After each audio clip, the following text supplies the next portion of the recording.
Okay guys, this is our next project guys. um, I'm going to replace this upper engine mounts. So what happened to this engine mounts is already cracked. See those cracks guys? There are lots of cracks in there. Yeah, there are lots of cracks. Also there, so you can see there's crack. So I have the new parts guys. This is the new parts. So in order to replace that one, we need to remove this reservoir tank of the brake fluid. So this is the brake master cylinder reservoir tank. So that is our brake master. This is our reservoir. So there are around two bolts holding the bracket. This one and that one. Then we need to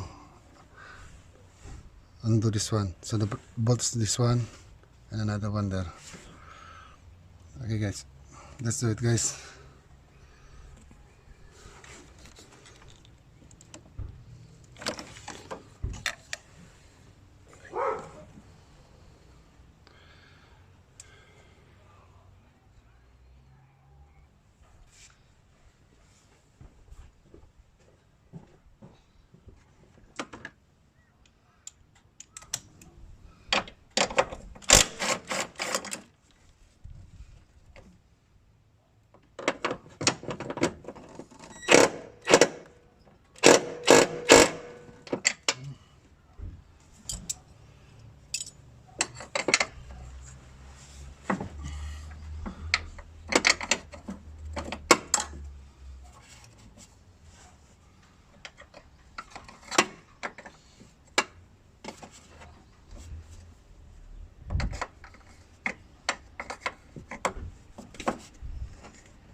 Okay guys, when I remove the old parts the upper engine mounts, the engine moves backward because my driveway is a little bit uphill. So it's around maybe 15 degrees up an angle, maybe like that, 15 to 30 degrees. So the tendency of the engine is to move backwards once you remove these engine mounts. So what I did guys is, when I remove the bolt of the engine mounts, uh, I I fried this um, engine mounts towards this way. Then after that, when I put the new one, uh, I hit the new parts with the rubber mallet towards that way. Then I put first the bolt on this side. Then after that, I use a big pry bar here. I pry the engine towards me, so I can align the hole on that rear bracket of the engine mounts. So there's another bolt there. So in order to align it, you need to pry the engine towards the front. So that's what happened to my case guys, because my driveway is a little bit angle. So it depends where you're going to park your vehicle, whether in the level ground, downhill, or uphill. So you need to use a pry bar to align the hole.